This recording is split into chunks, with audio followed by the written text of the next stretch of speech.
தேவனுடைய பரிசுத்தமான நாமத்திற்கு ஸ்தோத்திரம் உண்டாதாக. இந்த நாளிலும் கூட பரிசுத்தமான இந்த வேளையில் தேவன் தன்னுடைய வார்த்தையை கொண்டு அவருடைய பிள்ளைகளை மனதில் ரட்சித்து சரியான வழிக்கு நேராய் வழிநடத்தும்படியாக நாம் செபிப்போம். துதிக்கிற எங்கள் தேவனே, ஸ்தோத்திரிக்கிறோம்ப்பா, துதிக்கிறோம் ஆண்டவரே. தேவனமே இறங்கட்டும். இந்த நாட்களுக்குரிய வார்த்தையை கொண்டு எங்களோடு நீங்கள் பேசுங்க, மறுபல வெளிப்படுத்தும். யாஷ்வா மெசியாவின் நாமத்தில் செபிக்கிறோம், ஆமென். வாசிப்போம். யோவான் சுவிசேஷம் 1வது அதிகாரம். யோவான் சுவிசேஷம் 1வது அதிகாரம்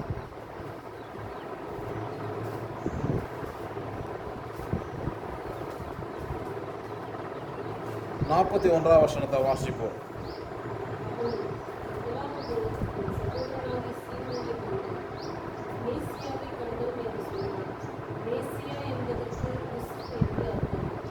இங்கே வேதத்தில் வாசிக்கிறோம். யோவான் சுவிசேஷம் 1ஆம் அதிகாரம் 41வது வசனத்தில், அவன் முதலாவது தன் சகோதரனை கண்டு மெசியாவை கண்டு சீமோனை கண்டு மெசியாவை கண்டோம் என்றான். மெசியா என்பதற்கு கிறிஸ்து என்று அர்த்தமா?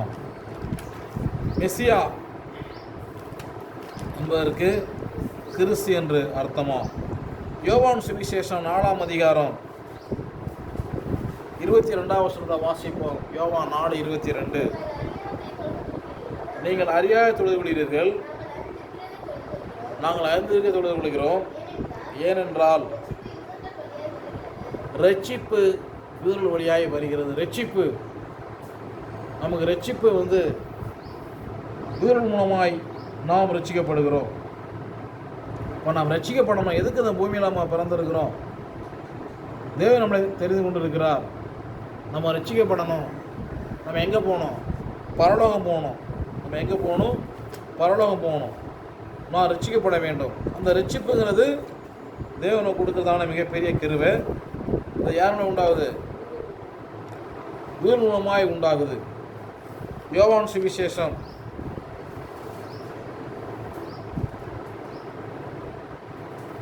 17ஆம் அதிகாரம் 3வது வசனத்தை வாசிப்போம்.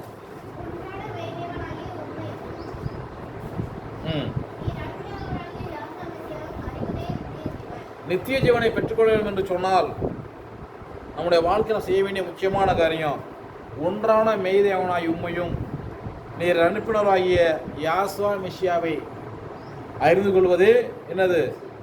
நித்திய ஜீவன். அப்போ தேவனை அறிந்து கொள்ளுதல், ஒன்றான மெய்தேவன், நம்முடைய தேவன் ஒருவரே தேவன். பிதாவும் குமாரன் ஒன்றா இருக்கிறாங்க. பிதா குமாரன் பரிசுத்த ஆவி எப்படி இருக்கிறாங்க? ஒன்றாக இருக்கிறாங்க. இந்த சத்தியம், இந்த வெளிப்பாடு, தரிசனம் யாருக்கு என்று சொன்னால், யோவான் 17ஆம் அதிகாரம் 6லிருந்து வாசிப்போம். நீர் உலகத்தில் தெரிந்தெடுத்து எனக்கு தந்த மனுஷருக்கு உம்முடைய நாமத்தை வெளிப்படுத்தினேன். அவர் உண்மையாக இருந்தார்கள். அவர்களை எனக்கு தந்தீர். உம்முடைய வசனத்தை கை கொண்டிருக்கிறார்கள். அல்லேலூயா. உலகத்தில் தேவன் நம்மை தெரிந்து கொண்டு நம்மை அவருடைய பிள்ளையாய் மாற்றி இருக்கிறார். ஆகையினால நாம் இந்த வேத வசனங்களை கை கொள்ள வேண்டும். அவர் என்ன சொல்றாரு? நீர் உலகத்தை தேர்ந்தெடுத்து எனக்கு தந்த மனுஷருக்கு உம்முடைய நாமத்தை வெளிப்படுத்தினேன். அவர்கள் உம்முடையவராக இருக்கிறார்கள். அவர்களை எனக்கு தந்தி. அவர்கள் உம்முடைய வசனத்தை கை கொண்டு இருக்கிறார்கள். வசனத்தை கை கொண்டு இருக்க வேண்டும். இந்த பூமியில் நமக்கு கிடைச்சதான மிக முக்கியமான காரியம் என்னது? அவருடைய வசனத்தை நாம் கை கொள்ள வேண்டும். நான் செய்ய வேண்டிய முக்கியமான காரியம் என்ன செய்யணும்? வசனத்தை கை கொள்ளுதல் ரொம்ப முக்கியம்.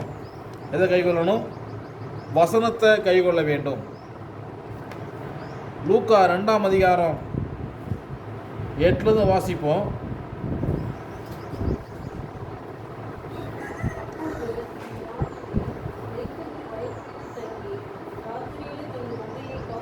அந்த நாட்களிலே மேய்ப்பர்கள் வயல்வெளியில் தங்கி என்ன செஞ்சாங்க? மந்தையை காத்து கொண்டிருந்தார்கள். அவ்வேளையிலே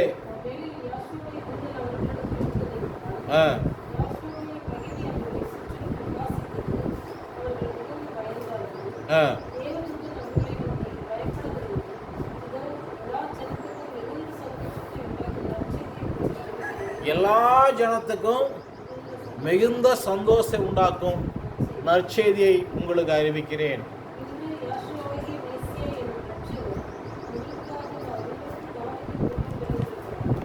அப்ப யாசுவா மெசியா நமக்காக என்ன பண்ணியிருக்காரு?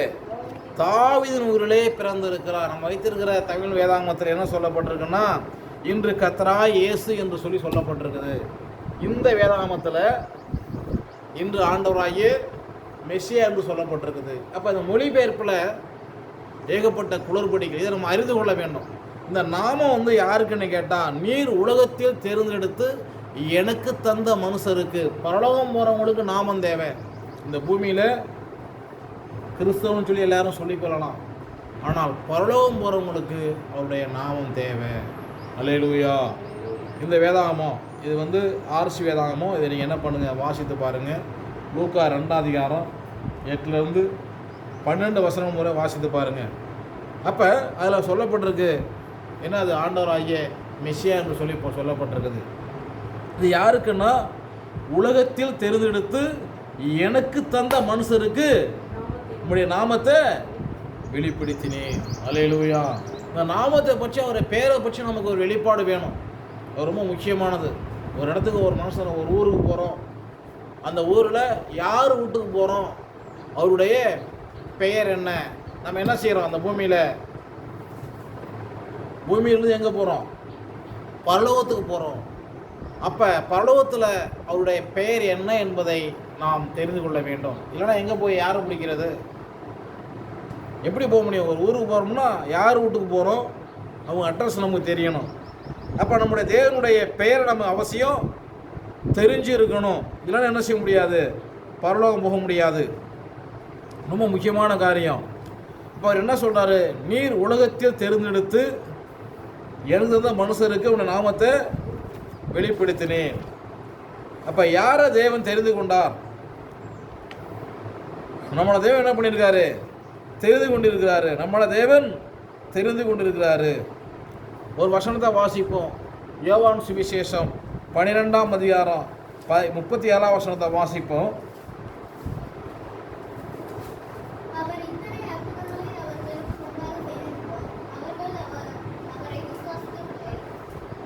என்ன நடக்குது? மெசியா அவர் இத்தனை அற்புதங்களை செய்திருந்தும் என்ன செய்யல?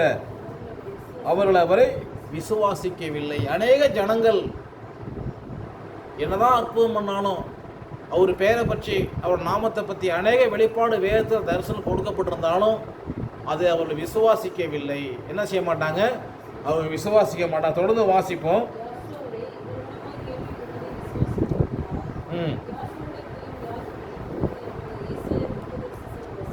யாருக்கு வெளிப்பாடு, யாருக்கு தரிசனம்? யாருக்கு வெளிப்பாடு, யாருக்கு தரிசனம்? ரொம்ப முக்கியமான காரியம். யாருக்கு தேவன் வெளிப்படுத்துறாரு, யாருக்கு என்ன செய்யறாரு? தரிசனம் கொடுக்குறாரு. எல்லாருக்கும் வெளிப்பாடு கிடையாது, எல்லாருக்கும் தரிசனம் கிடையாது. மத்தேயு சுவிசேஷத்தில் 16 அதிகாரத்தில் 16, 17, 12, 10 வசனங்களில் அவர் சொல்கிறாரு, பேதுருவை பார்த்து, மாமிஷமும் வெளிப்படுத்தலை, பரவதிருக்கிற பிதா வெளிப்படுத்துகிறாங்க. அப்போ மாமிஷத்தோடும் இரத்தத்தோடும் நம்மளுடைய மனசோட எண்ணத்தின்படி அவருடைய பெயரை அறிந்து கொள்வது ரொம்ப கூடாத ஒரு காரியம். தமிழில் இயேசு தான், இங்கிலீஷில் ஜீசஸ் தான் அப்படின்னு சொன்னால் எப்படி? மூல பாஷையில் அவருடைய பெயர் என்ன? அவர் மாறாதவர் இல்லையா? அவர் யார்? மாறாதவர். அப்போஸ்தலருடைய புஸ்தகம் 19 அதிகாரம் 2 வசனத்தை வாசிப்போம். அப்போஸ்தலர் 19:2. நீங்கள் விசுவாசிகளான போது பரிசுத்த ஆவியை பெற்றீர்களா என்று கேட்டான். அதற்கு அவர்கள், பரிசுத்த ஆவி உண்டு என்பதை அநேக ஜனங்கள் இன்னும் கேள்விப்படவே இல்லை. அல்லேலூயா. அநேக சபைகளில் பிதாவை அறிக்கையிடுவாங்க, குமாரன் அறிக்கையிடுவாங்க, பரிசுத்தாவி இல்லைன்னு சொல்லுவாங்க. சில சபைகளில் பரிசுத்தாவி தான் உண்டு, பிதாவும் குமாரன் இல்லைம்பாங்க. பிதாவும் குமாரன் மறைச்சிட்டாங்க, இப்போ பரிசுத்தாவியாக இருக்காரும்பாங்க. சில சபையில் மூணும் கிடையாது, யெகோவா விட்னஸ் சொன்னாங்க. இப்படி ஆளுக்கு ஒரு வசனத்தை பிடிச்சி என்ன செய்கிறாங்க, அவரை அழைத்து கொண்டு இருக்கிறாங்க. இங்கே வேதம் என்ன சொல்லுது நம்ம கவனிக்கணும். யார் என்ன சொன்னாலும் நம்ம கொடுக்கப்பட்டதான பரிசுத்த வேதாகம், மொழிபெயர்க்கப்பட்டதான இந்த வேதாகம் என்ன சொல்லுது, இதை நம்ம முதலாவது தெரிந்து கொள்ள வேண்டும். இப்போ வேதத்தில் உள்ள எந்த ஒரு எழுத்தையும் கூட்டவும் குறைக்கவும் நமக்கு அதிகாரம் கிடையாது. ஆகையினால அப்படி செய்வதை காட்டிலும் வானவம் அணிந்து போது ரொம்ப இலவாக இருக்கும். பரிசுத்த வேதம் நமக்கு என்ன சொல்லுதுன்னு சொல்லி பார்ப்போம் என்று சொன்னால், இந்த அப்போஸ்தலர் 10ஆம் அதிகாரத்தில் 3ஆம் வசனத்தை வாசிப்போம். அப்படியானால் யோவான் கொடுத்த ஞானஸ்தானம். அப்போ யோவான் என்ன ஞானஸ்தானம் கொடுத்தாரு? யோவான் என்ன ஞானஸ்தானம் கொடுத்தார்? தொடர்ந்து வாசிப்போம்.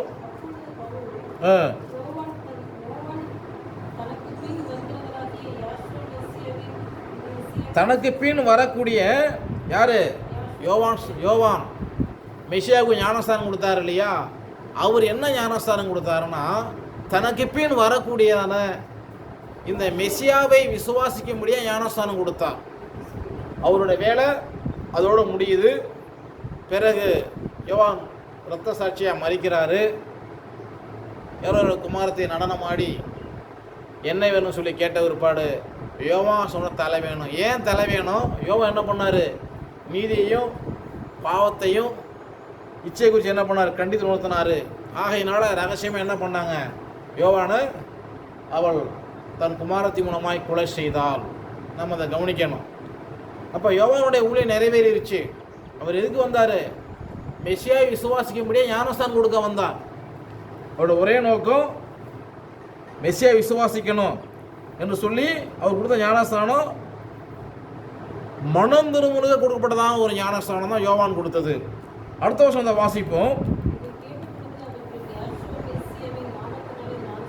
இதை கேட்ட ஒரு படம் என்ன செய்யறாங்க? அவங்க யாஸ்வா மெசியாவின் பேரில் ஞானஸ்தானம் பெற்றுக்கொள்றாங்க. அல்லேலூயா. இப்போ மத்தேயு சுவிசேஷம் 28ஆம் அதிகாரம் 19ஆம் வசனம் என்ன சொல்லுது? மத்தேயு 28:19,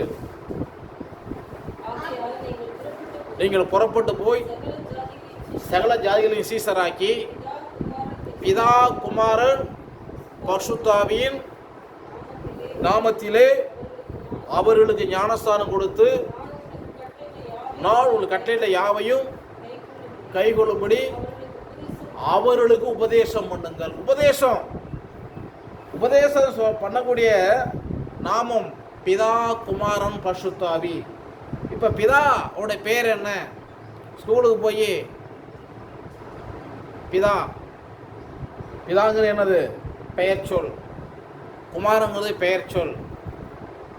இப்போ அந்த பெயர் சொல்ல வந்து பிதாங்கிற இடத்துல பேரை தான் எழுதணும், பிதான்னு எழுத முடியாது. குமாரன் குமாரன்னு எழுத முடியாது. குமாரனுடைய பெயர், உங்கள் குமாரனுடைய குமாரத்தியோட பெயர் என்ன? அப்போ கேட்ட உறுப்பினர் என்ன செய்கிறாங்க? அவங்க அப்போஸ்தலர் 19:5 படி யாசோமிச நாமத்தில் ஞானஸ்தானம் பெற்றுக்கொள்கிறாங்க.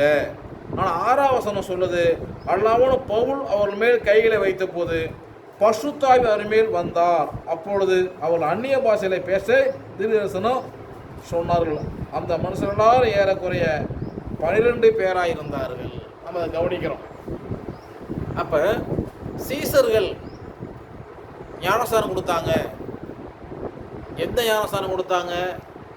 மெசியா சொன்ன மத்தேயு சுவிசேஷம் 28:19 சொல்லப்பட்டதான அந்த பிதாவுடைய பேரிலையும் குமாரனுடைய பேரில் என்ன செய்கிறாங்க?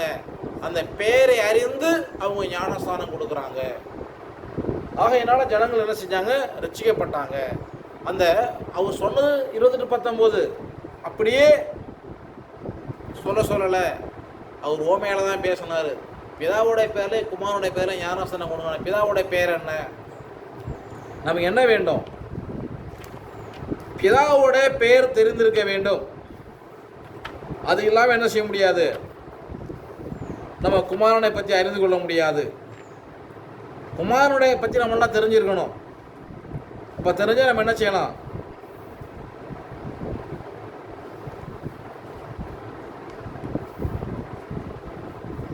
அதை பற்றி நம்ம குமாரனை பற்றி நமக்கு என்ன செய்யணும்? அவசியம் தெரிஞ்சிருக்கணும். பிதாவை பற்றியும் தெரிஞ்சிருக்கணும். வாசிப்போம். நீதிமொழியின் புஸ்தகம் 30வது அதிகாரம் 3-4 வசனங்களை வாசிப்போம்.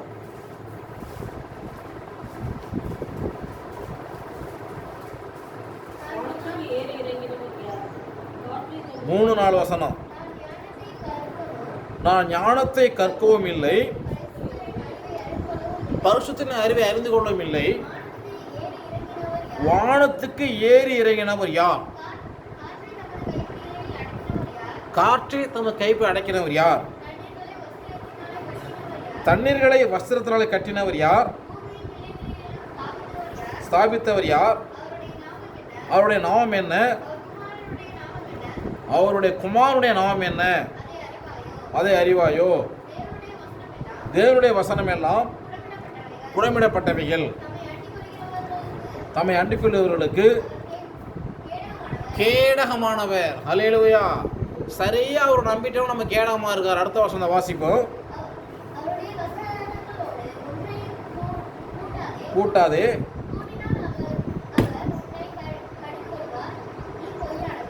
நீ பொய்யனாவாய். அவருடைய வசனோடு ஒன்றையே கூட்டாதே, கூட்டினால் ஒருவனை கடிந்து கொள்வார். நீ பொய்யனாவாய். அல்லேலூயா. அப்போ வேதத்தை வாசித்து ஒரு மனுஷன் பொய்யனாக கூடாது. குமாரனுடைய நாமம் என்ன? பிதாவுடைய நாமம் என்ன? இது அவசியம் நமக்கு தெரியணும். இது இல்லாமல் என்ன செய்ய முடியாது? பரலோகம் போக முடியாது. யாருக்கு சொல்கிறாரு?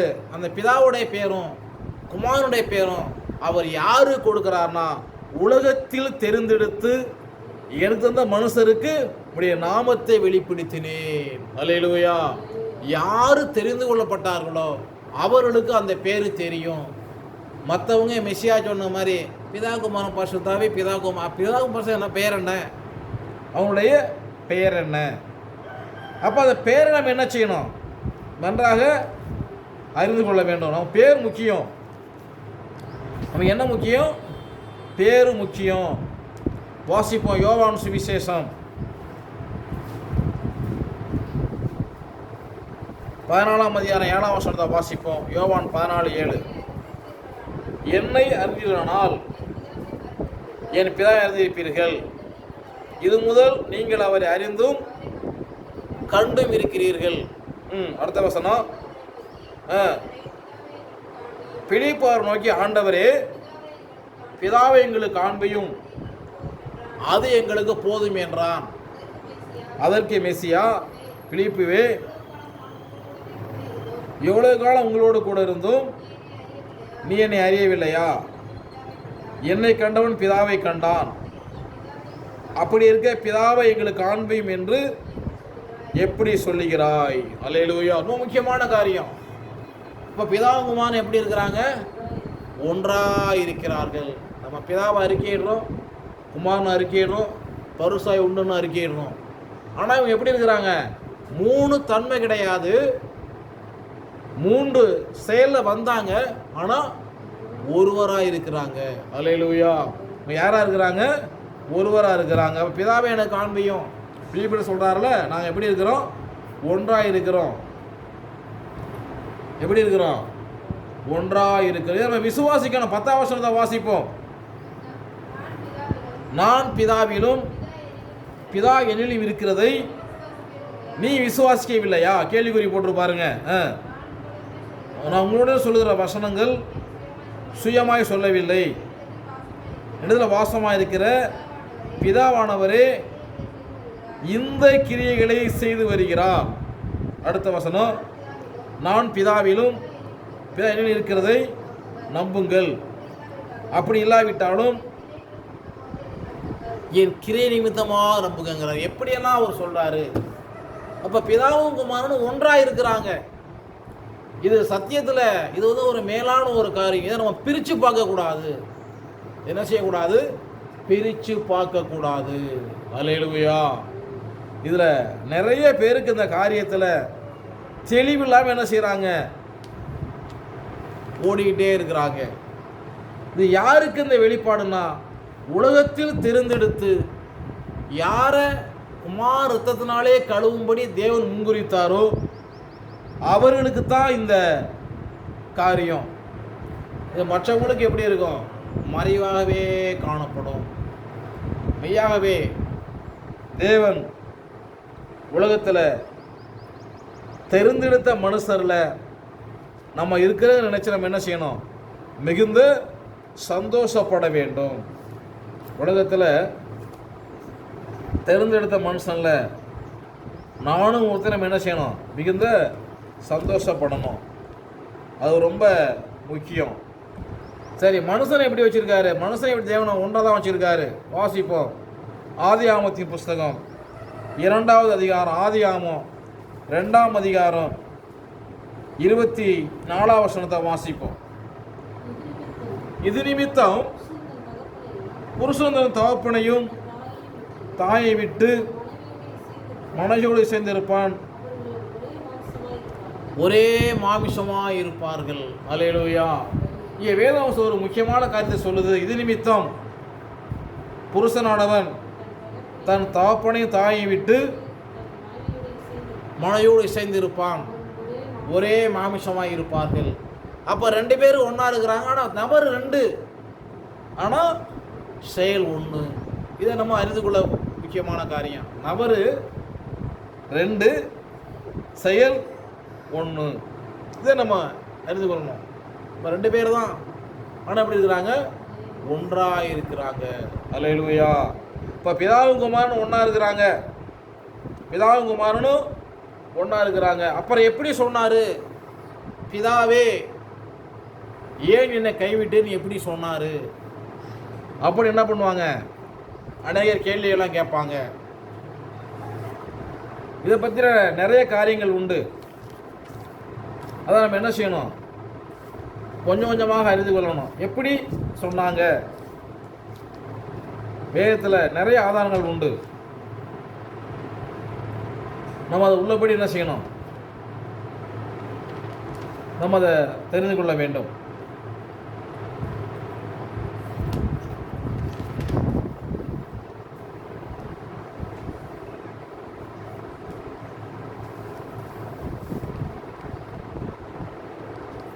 வாசிப்போம். ஆதியாகமத்தின் புஸ்தகம் 17ஆம் அதிகாரம்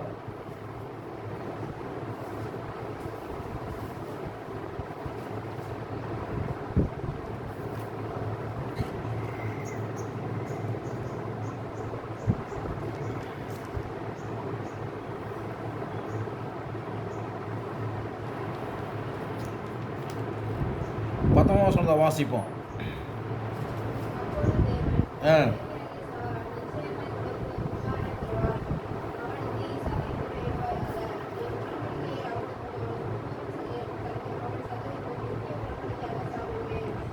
பிறக்கவே கிடையாது. ஈசாக்குன்ற மனுஷன் பிறக்கல. உனக்கு ஒரு குமாரன் பிறப்பான், அவனை ஈசாக்குன்னு பெயரிடுவாயாக. என் உடன்படிக்கையை அவனுக்கும் அவன் பின் ஒரு சந்ததிக்கு என்ன பண்ணுவேன், நித்திய உடன்படிக்கையாக என்ன செய்வேன், ஸ்தாபிப்பேன் அப்படிங்கிறாரு. நம்முடைய தேவனை பாருங்க, எவ்வளவு நல்ல தேவனாக இருக்கிறார். நம்முடைய தேவன் யாராக இருக்காரு, எவ்வளவு நல்ல தேவனாக இருக்கு. குமாரனே பிறக்கல, ஆனால் அவனுக்கு ஈசாக்குன்னு பெயரிடுவாயாக. அப்போ மனுஷனே பார்த்து உன் பிள்ளைக்கு தான் பேருன்னு சொல்லக்கூடிய தேவன் தனக்கு பெயர் வேற யாரும் வைக்கக்கூடாதுன்னு சொல்லி என்ன பண்ணார், அவரே பெயரிட்டார். அது நம்ம லூக்காவில் வாசித்தோம்ல 2ஆம் அதிகாரத்தில் 8லேருந்து, இன்று ஆண்டவராகிய மெசியான் மீட்பர் என்ன உங்களுக்காக தாவீதின் ஊரிலே பிறந்திருக்கிறார். அல்லேலூயா. எங்கே பிறந்திருக்காரு, தாவீதின் ஊரிலே பிறந்திருக்கார். ஆண்டவராகிய மெசியான் மீட்பர் நம்ம என்ன பண்ணாரு, தாவீதின் ஊரிலே பிறந்திருக்கிறார். இன்னொரு காரியத்தை நம்ம கண்டுகொள்ளணும்.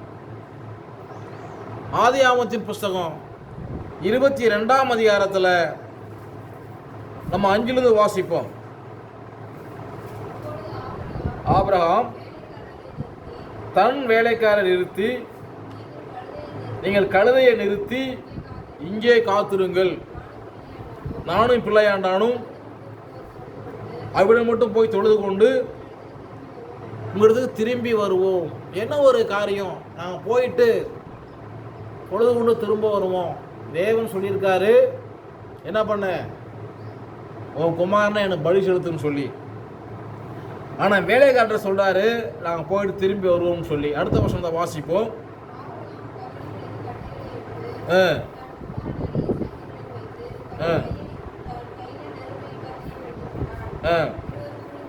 போனார்கள்.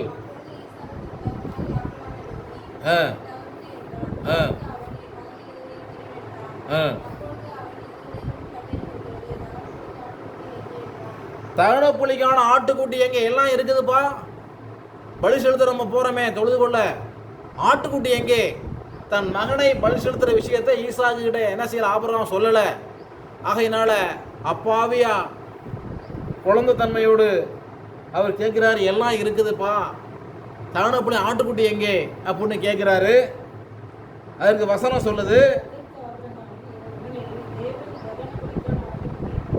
பார்த்து கொள்வாராக. தமிழ் வேதாகமத்தில் பார்த்து கொள்வார்னு தான் இருக்குது.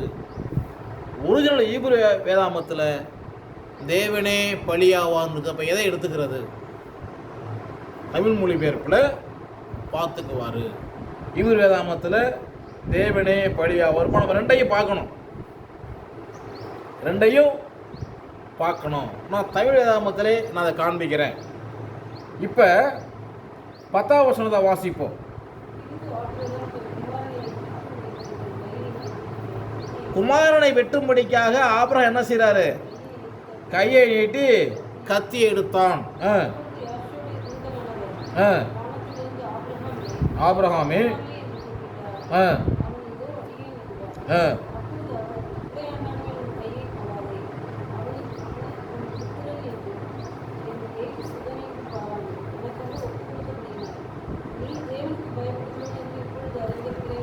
எப்படியா?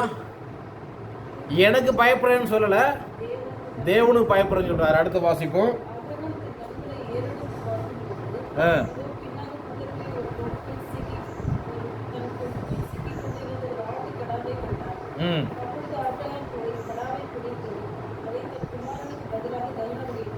இப்போ நம்ம இடத்துல கவனிக்க வேண்டிய மிக முக்கியமான காரியம் தமிழ் வேதாகமத்தில் இருக்குது.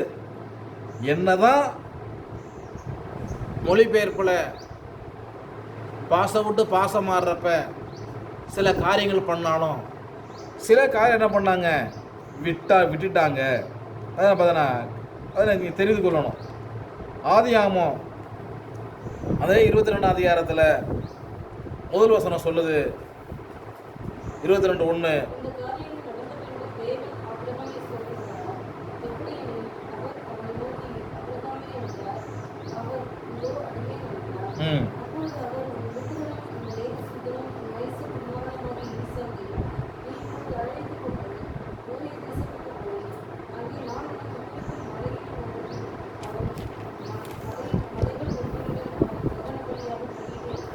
தகனப்படியாக பெயரை சொல்லிட்டாரு. இது யார் பேசுறது? நேரடியா யார் பேசுறா? தேவன் ஆபிரகாமோடு பேசுறாரு. நீங்க சரியா இந்த பகுதியை வாசித்து பாருங்க, எத்தனை ஒரு நாளும் வாசித்து பாருங்க. நேரடியா தேவன் ஆபிரகாமோடு பேசுறார். ஆனா இங்கே பேசுவது யாரு? 14ஆம் வசனம் 22:11 சொல்லுது, அப்பொழுது யாசோடைய தூதன் வானத்திலிருந்து. அப்ப இப்ப ஏன் இங்கே இவர் எங்க போனார்? நம்ம ஒரு கேள்வி எழுப்பணும். இங்க இருந்து வர சொல்லிவிட்டு நான் வந்து நிற்கிறேன், ஆளை காணா. இப்ப பலியை சாப்பிட வரணுமா இல்லையா? அப்போ பார்த்துக்குவார்னு சொல்லப்பட்டிருக்கு. மொழிபெயர்ப்பு தவறானது. அங்கே என்ன சொல்லப்பட்டிருக்கு? தேவனே பலியாவார். இப்போ யார் பேசுகிறா? அங்கே நேரடியாக பேசுகிறாரு, இங்கே தூதன் மூலமாக பேசுகிறாரு. இப்போ யார்? இப்போ இவர் எங்கே போயிட்டாரு? இவர் ஆட்டுக்குட்டியாக மாறிட்டாரு. ஆபிரகாம் கண்ணுக்கு இவர் யார்? ஒரு ஆட்டுக்குட்டியாக மாறிட்டார். ஆகையினால் என்ன செய்கிறாரு? நமக்காக ஈசாக்கா யார் பலியாகிறா? தேவனே பலியாகிறாரு. அப்போ ஆபிரகாம் சொன்ன வார்த்தை உண்மைதானே? அங்கே யாசுவா பார்த்துக்குவார்னு சொல்லப்பட்டிருந்தாலும், தமிழில் மொழிபெயர்த்திருந்தாலும், கர்த்தர் பார்த்துக்கும் தமிழ் மொழிபெயர்த்திருந்தாலும் பார்த்துக்கல, பலியாகிறாரு. அல்லேலூயா. நம்முடைய துன்பத்தை வியாகுலத்தையும் நம்முடைய தேவன் பார்த்து ரசிக்கிற தேவன் அல்ல, அவர் நமக்காக பலியானார். இதை மறந்துடக்கூடாது. இந்த பலிக்கும் பார்த்துக்குவோம் நிறைய வித்தியாசம் உண்டு. நிறைய பேர் துன்பப்படுவாங்க, உபத்திரப்படுவாங்க. நான் என்ன பண்ணுறது, வலி உனக்கு வலிக்குது, இவங்க பார்த்துட்டே இருப்பாங்க. என்ன பண்ணுவாங்க? பார்த்துக்கிட்டே இருப்பாங்க.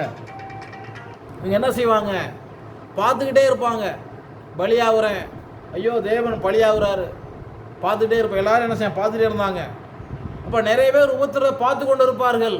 ஆனால் நம்முடைய தேவன் நமக்காக பலியான தேவனாய் இருக்கிறார். அல்லேலூயா. நம்முடைய உபத்திரவனை அவர் பார்த்துட்டு சும்மா இருக்க மாட்டார், நமக்காக பலி ஆயிட்டாரு. இப்போ பலியானபடினால நம்ம என்ன செய்யணும்னு சொன்னால், அவருடைய இரத்தத்தினால நம்முடைய பாவங்கள் கழுவப்பட வேண்டும். அல்லேலூயா. வேதவசனம் என்ன சொல்லுது? மத்தேயு சுவிசேஷம் 1ஆம் அதிகாரம் 21ஆம் வசனத்தை வாசிப்போம். மத்தேயு 1:21.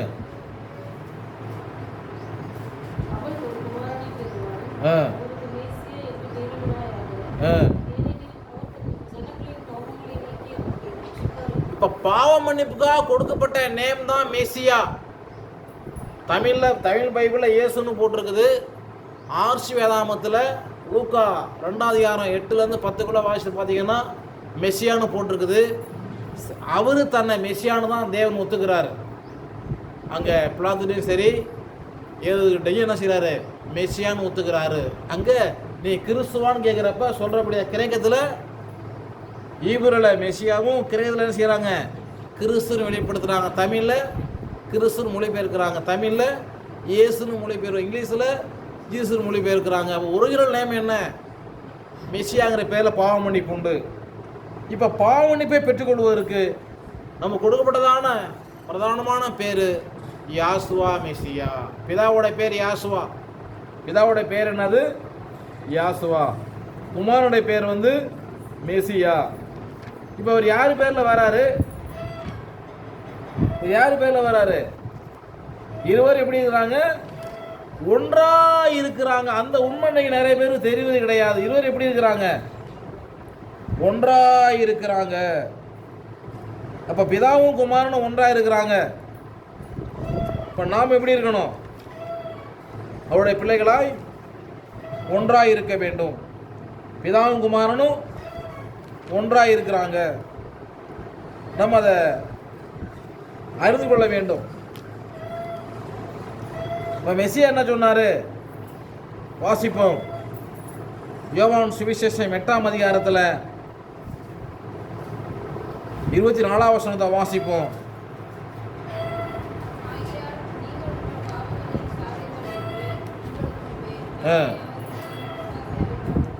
ஆகையால் நீங்கள் பாவங்களில் சாய்வீர்கள். எப்ப? நானே அவர் என்று விசுவாசியாய்விட்டால். அடுத்து வாசிப்போம். அதற்கு அவர்கள் நீர் யார் என்றார்கள். மெஸ்ஸியா அவர் நோக்கி நான் ஆதி முதலாய் உங்களுக்கு சொல்லியிருக்கிறவர் தான். இப்போ நீங்கள் நன்றாக புரிந்து கொள்ளணும். ஆதியில் சொன்னவர் தான் மெஸ்ஸியா. நம்ம வெளிப்படுத்தல வாசிக்கிறோம், அல்பா ஒமேகா, ஆதியும் அந்தமும், முந்தினவரும் பிந்தினவர், ஆனால் ஒருவரே. அல்லேலூயா. அவர் யாரு? ஆதி முதலாய் சொல்லியிருக்கிறவர் தான். இவர் யாரு?